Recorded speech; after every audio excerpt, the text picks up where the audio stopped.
सदगुरु सुखराम जी महाराज ने धन्य हो धन्य हो धन्य हो। राम राम सा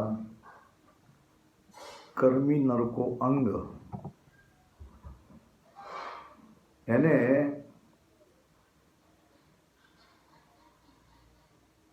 जिस मनुष्य को हम कर्मी नर कह सकते हैं, जो सत्संग में नहीं आता और नाम स्मरण करना नहीं चाहता,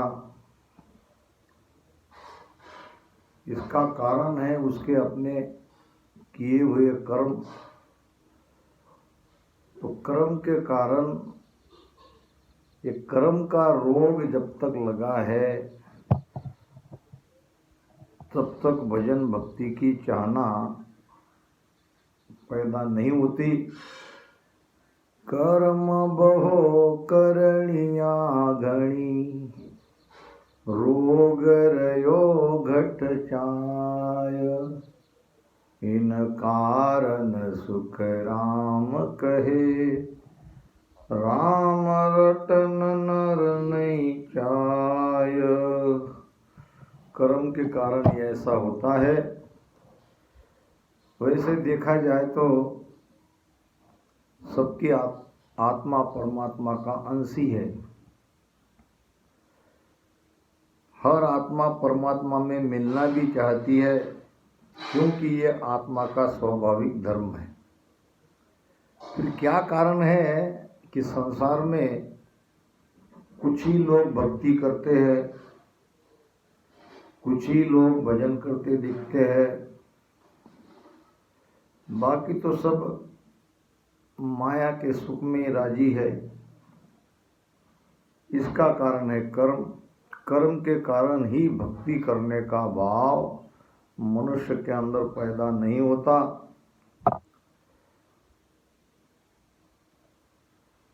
कोई न कोई कर्म आड़े आ ही जाते हैं। जब भेद से भजन करते हैं तभी हमारे कर्म कटेंगे।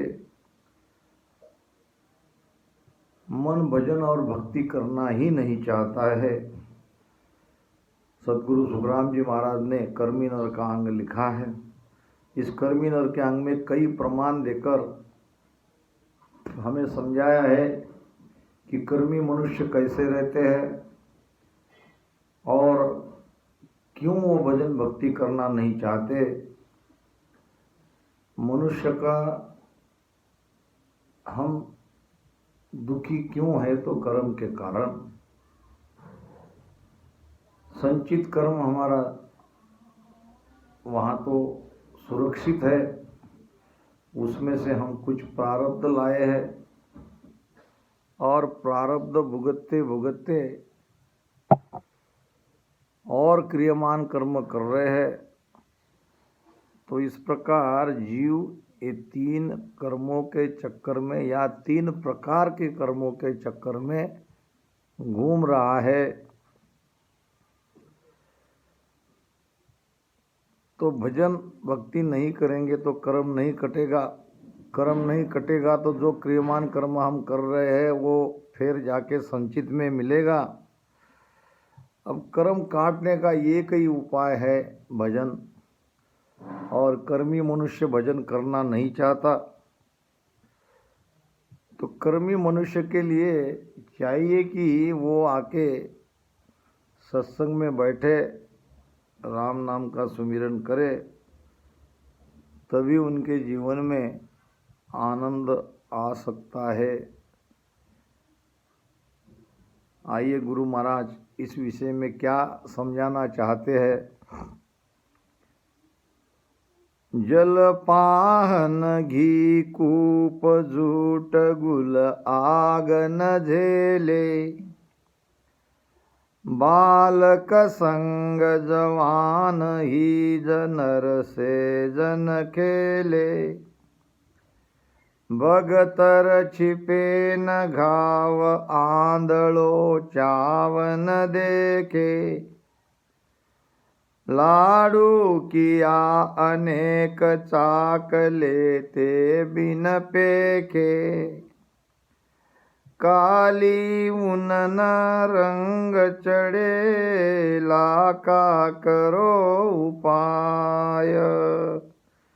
यूं करमी नर सुख राम के, ज्ञान भी दे नहीं आय। जो जो शब्द इसमें आए हैं पहले शब्दार्थ कर लेंगे, फिर महाराज के भाव को समझने का प्रयास करेंगे। जल पाहन घी कूप, कूप नाम कुआ। झूठ गुल आग न झेले, गुल कहते हैं आग लगाने के गोला को, यानी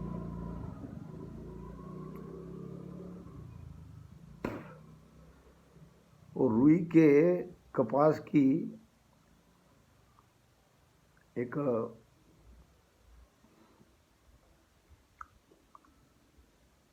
गुल के लिए काम में आती है।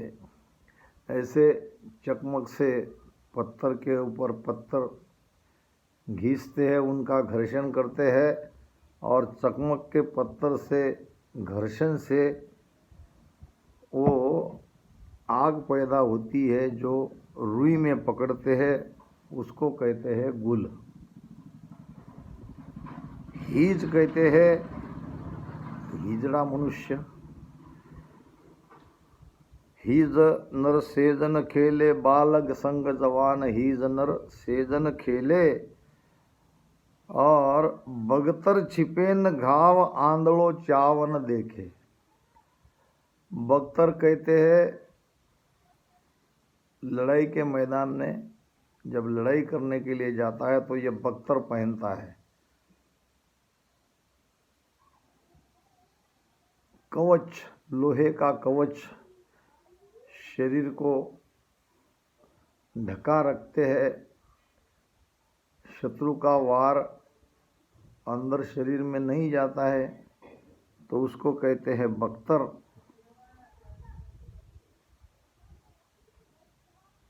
लाडू किया अनेक चाक लेते बिन पेके, काली ऊन ना रंग चढ़े लाखा करो उपाय। और यूं कर्मी नर सुखराम कहे, ज्ञान भिदे नहीं आए। भिदे कहते हैं ज्ञान लगना, ज्ञान भीतर प्रवेश करना। अब महाराज फरमा रहे हैं पत्थर जल में कितने भी बरस रहे पत्थर में पानी नहीं जाता। बरसे मेघ जमी गल जावे, पत्थर नरम न होई। यूं कर्मी को ज्ञान न लागे, शब्द विदे नहीं कोई। तो पहान को यानी पत्थर को जैसे पानी में रह के भी वे भी पानी का संग करते हुए भी पानी उसके अंदर जाता नहीं, इसी प्रकार कर्मी मनुष्य ज्ञान का संग करते हुए भी उनके अंदर ज्ञान प्रवेश ही नहीं करता। चाहे उसको कितने भी बरस तक सत्संग में बिठाओ, कर्म के कारण ज्ञान उनके घट में प्रवेश नहीं करता। जल पाहन घी कूप, घी कूप यानी घी को अगर कुएं के पानी में डाल दो तो पानी पर कोई असर नहीं होगा। उसी प्रकार कर्मी मनुष्य को रात दिन सत्संग में ही रखो, सत्संग मिलने पर भी उस पर कोई असर नहीं होता। जैसे घी का असर कुएं के पानी को नहीं होता।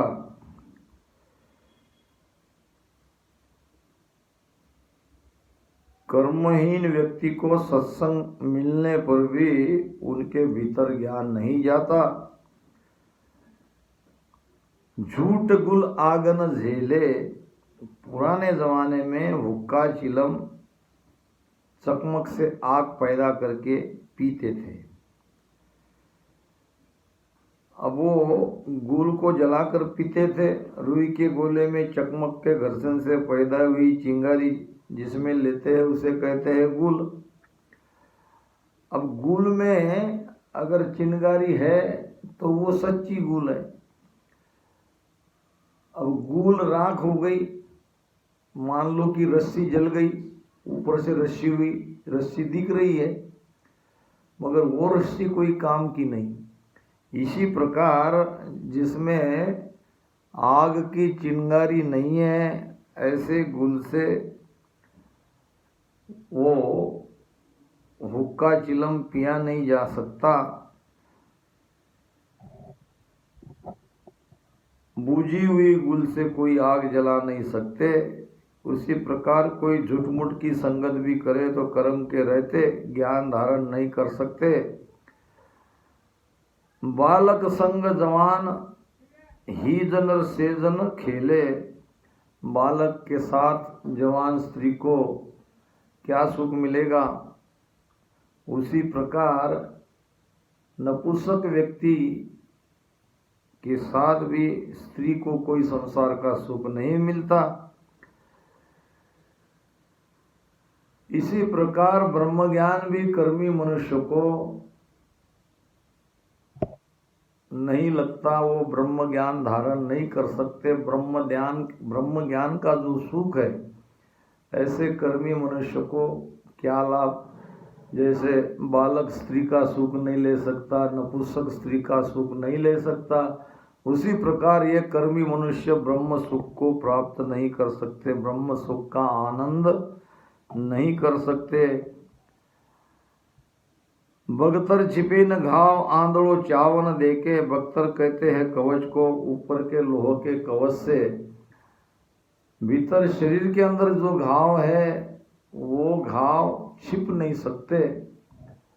बख्तर बाहर के वार को पलटा देते हैं मगर अंदर में जो घाव है बख्तर के कारण वो घाव छिपा हुआ नहीं रह सकता। उसी प्रकार मनुष्य के कर्म छिपे हुए नहीं रह सकते। अब वो कर्म कितना भी ना करे उसके पहले वाले कर्म उसका पीछा नहीं छोड़ते। आंधड़ो चावन देखे, अंधा आदमी देखने की इच्छा होते हुए भी देख नहीं सकता। उसी प्रकार कर्म के कारण मनुष्य भीतर के ब्रह्म के दिव्य प्रकाश को नहीं दे सकते। लाड़ू किया अनेक।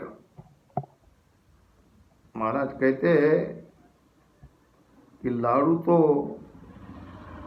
कई प्रकार के बनाए हैं मगर चखे बिना उसका स्वाद कैसे आएगा?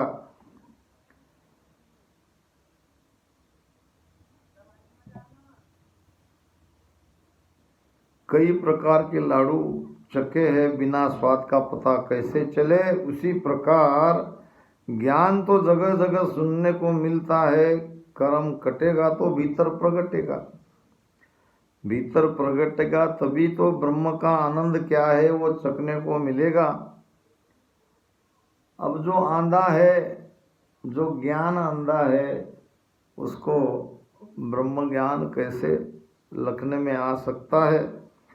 काली ऊन ना रंग चढ़े, लाखा करो उपाय। जैसे ऊन है काले रंग की, अब काले रंग के ऊन पर और कोई रंग चढ़ा नहीं सकते, रंग लग नहीं सकता। इसी प्रकार कर्म के कारण मनुष्य को सत्संग का रंग नहीं लगता। लाखा करो उपाय और कर्मी नर सुखराम कहे, ज्ञान विदे न आए। इसी प्रकार ब्रह्म ज्ञान तो जब प्रगटेगा जब कर्म शेष न रहे। कर्म के कारण भीतर का ज्ञान लगता नहीं और कर्म काटने के लिए भेद से राम राम भजन करना ही पड़ेगा।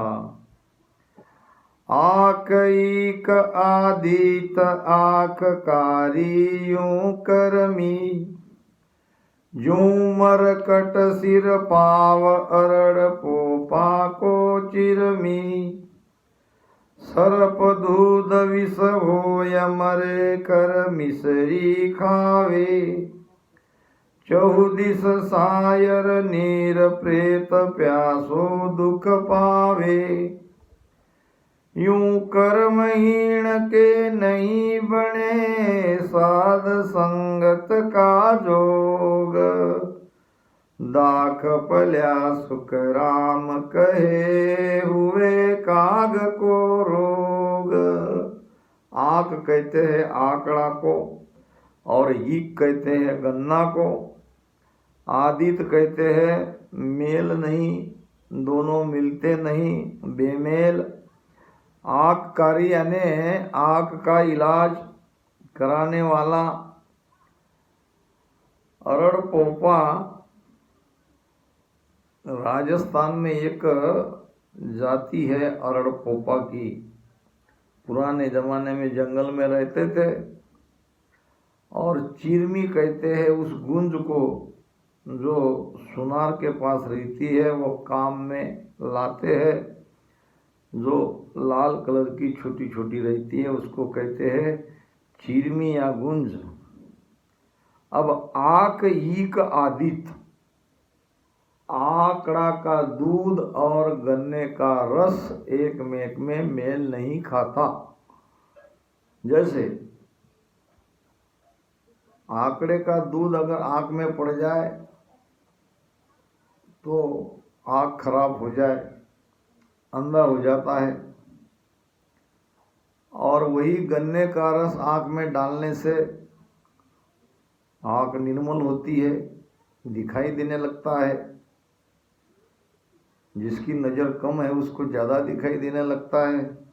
इस प्रकार आँख और ईक दोनों अदित है यानी बेमेल है, एक में मिल नहीं सकते।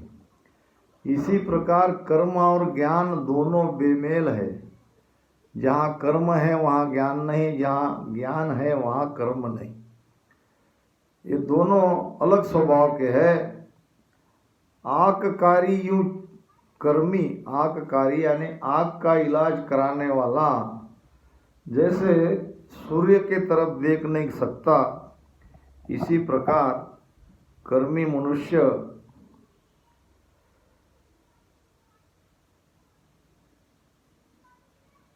ज्ञान रूपी सूर्य के तरफ नहीं दे सकता। ब्रह्म ज्ञान ये सूर्य प्रकाश के समान है। और आँख का ऑपरेशन होने वाला जैसे सूर्य को और देख नहीं सकता, वैसे कर्म के कारण ब्रह्म ज्ञान को लग नहीं सकता। आगे कह रहे महाराज, यूं मरकट सिर पाव अरड़ पोपा को चिरमी। जैसे सिर से पांव तक बंदर को ढक दो कपड़े से, अच्छे अच्छे वस्त्रों से, तो बंदर उसके महत्व को समझता नहीं। इसी प्रकार कर्मी मनुष्य को कितना भी ज्ञान दो, वो ज्ञान के महत्व को नहीं समझता। अरड़ पोपा को चिरमी, अरड़ पोपा एक जाति है। चिरमी के पौधे अगर कोई उनकी बस्ती में लगा दे या उनको दिख जाए तो बस्ती छोड़ के भाग जाते। वास्तव में ये चिरमी का पौधा, एक गूंज का पौधा बड़ा लाभकारी है। इसमें आयुर्वेदिक औषधि है, सुनार भी उसको अपने काम में लाता है। मगर ये अरड़ पोपा नाम की जाति के लोग उसे देखकर भाग जाते हैं। इसी प्रकार कर्मी मनुष्य संगत को देखते ही दूर चला जाता है। संगत उसको सुहाती नहीं। सरप दूध विष होए मरे खर विसरी खावे। 34 सायर नीर प्रेत प्यासो दुख पावे। महाराज कह रहे कि सर्प को कितना भी दूध पिलाओ वो विष ही बन जाएगा। कर्मी मनुष्य को कितना भी ज्ञान रूपी दूध पिलाओ, वो अपने कर्म के कारण ज्ञान का कोई लाभ नहीं उठा सकेगा। जैसे मिश्री के सेवन से गधा मर जाता है। मिश्री तो सबके लिए बहुत मीठी मीठी है। दवाइयाँ में मिश्री का उपयोग करते हैं। जो बीमारी को ठीक करती है उसी मिश्री को अगर गधा खाए तो गधा मर जाता है। इसी प्रकार ये कर्मी मनुष्य ज्ञान धारण करते ही एक जैसे मरे समान हो जाता है। यानी उनके लिए ये ब्रह्म ज्ञान मृत्यु के समान है। वो धारण करते ही नहीं, धारण कर भी लिया तो वो पचा नहीं पाते। पानी के तालाब चारों तरफ भरे रहते हुए भी प्रेत प्यासे रह जाते हैं। उसी प्रकार कर्मी मनुष्य भी ज्ञान संसार में प्रकट रहते हुए भी धारण नहीं कर सकते, ज्ञान से वंचित रहते हैं। दाक कहते हैं अंगूर को। अंगूर फलते हैं तब कौवे, जब अंगूर नहीं लगते तो कौवे अंगूर लगने की आशा करते हैं, राह देखते हैं। अब जब वो द्राक्ष लग जाते हैं उसी समय कौवे को कंठ को एक रोग हो जाता है। अब कंठ को रोग होने के कारण इतने दिनों से अंगूर खाने की इच्छा रखने वाले कौवे अंगूर खा नहीं पाते। इसी प्रकार कर्महीन मनुष्य का एक तो संगत का योग ही नहीं बनता। जब कहीं भी संगत होती है तो वहाँ से वो दूर चले जाते हैं। कोई न कोई काम, कोई न कोई उनका कर्म आड़े आ जाता है। जैसे कौवा अंगूर नहीं खा सकता वैसे ये कर्मी मनुष्य सत्संग का लाभ ले नहीं सकते। जहाँ आन की सेव साध की संगत न भावे, जैसे झुर को झोर रूच अन की मिट जावे। कर्मी तजे कपूर मेल माँ की नित जोई, बहुता दूधा धोय कोयला उजल न होई।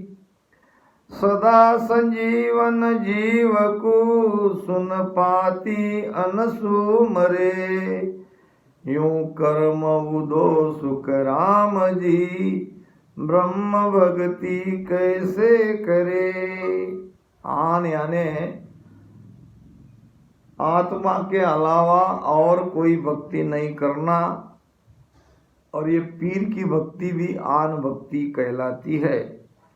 जूर कहते हैं बुखार को, रुच कहते हैं स्वाद को, और मेल यानी मैल, सुन्नपाती एक ऐसा रोग, वो रोग आते ही अन्न का सेवन करने से आदमी मर जाता है। इस प्रकार शब्द से अर्थ यहाँ मैंने आपको समझाया। अब महाराज के वचनों को समझने का प्रयास करें। जहाँ आन की सेव साध की संगत न भावे,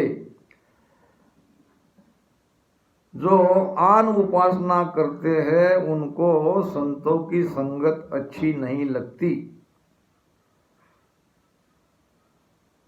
यानी जो रिद्धि सिद्धि प्राप्ति करने के लिए भक्ति करते हैं उनको ये सत्य ज्ञान, ये केवल ज्ञान की संगत अच्छी नहीं लगती।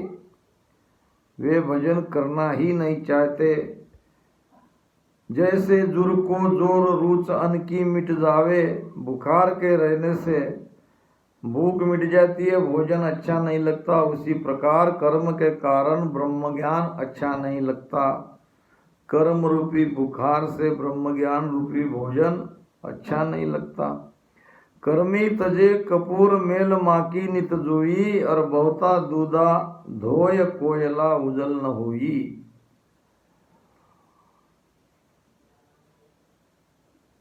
माखी कपूर को छोड़कर मैल पे बैठती है, उसी प्रकार कर्मी मनुष्य ब्रह्म ज्ञान को छोड़कर माया के ज्ञान को धारण करता है। ये माया का मेल ही तो जन्म मरण का कारण है।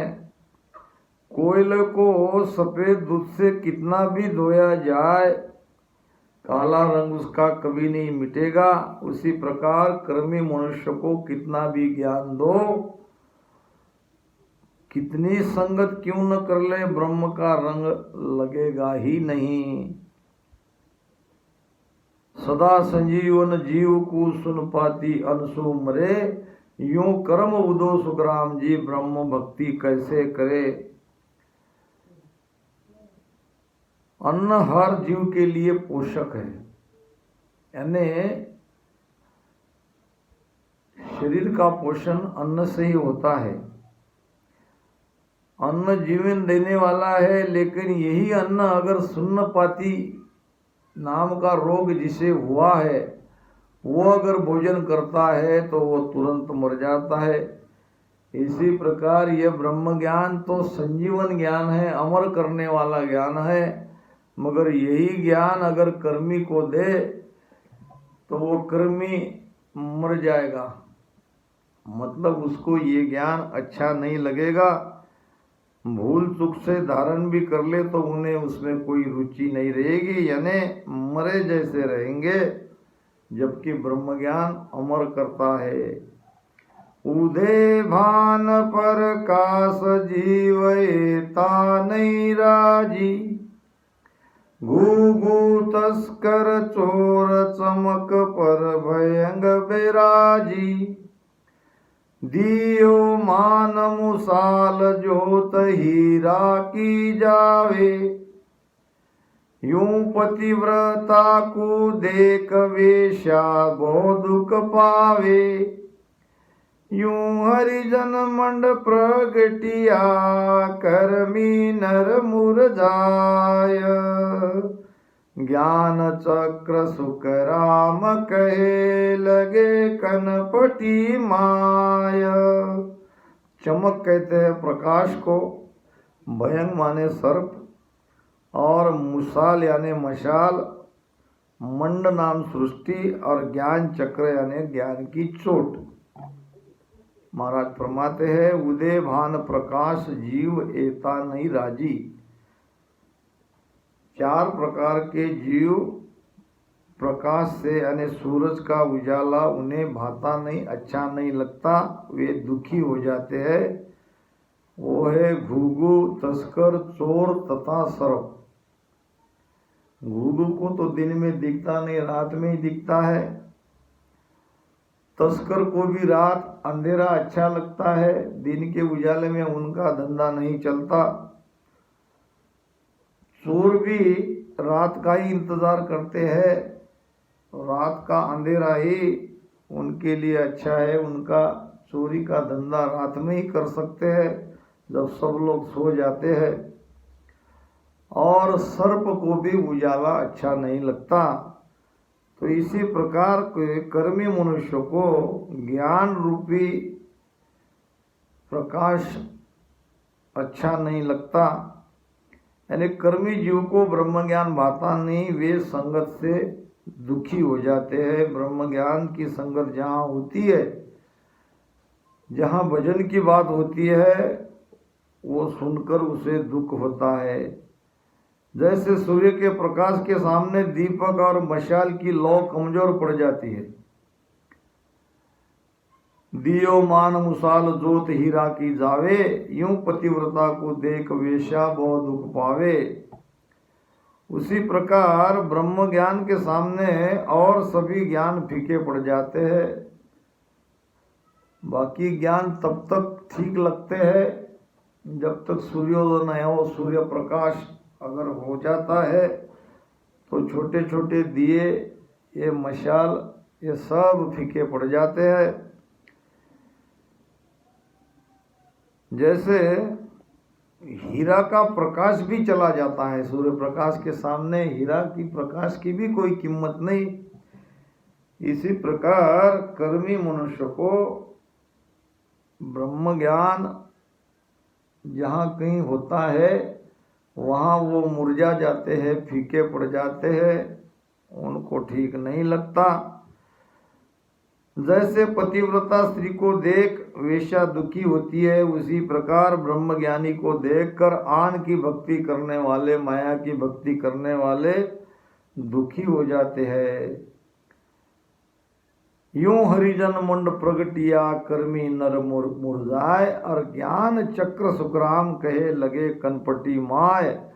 ऐसे सत्ताधारी संत, जीव को तारने वाले संत जब मृत्युलोक में प्रकटते हैं तब कर्मी मनुष्य दुखी हो जाते हैं, क्योंकि संतों का ज्ञान की चोट सीधी कनपटी में लगती है। इस प्रकार कर्मी नर को कितना भी हमने ज्ञान देने की कोशिश करी, वो ज्ञान धारण करना नहीं चाहता है। उसका कारण है उसका कर्म। इन्हीं शब्दों के साथ यहाँ विषय संपूर्ण हुआ और यहीं वाणी महाराज को विराम देते हैं। राम राम।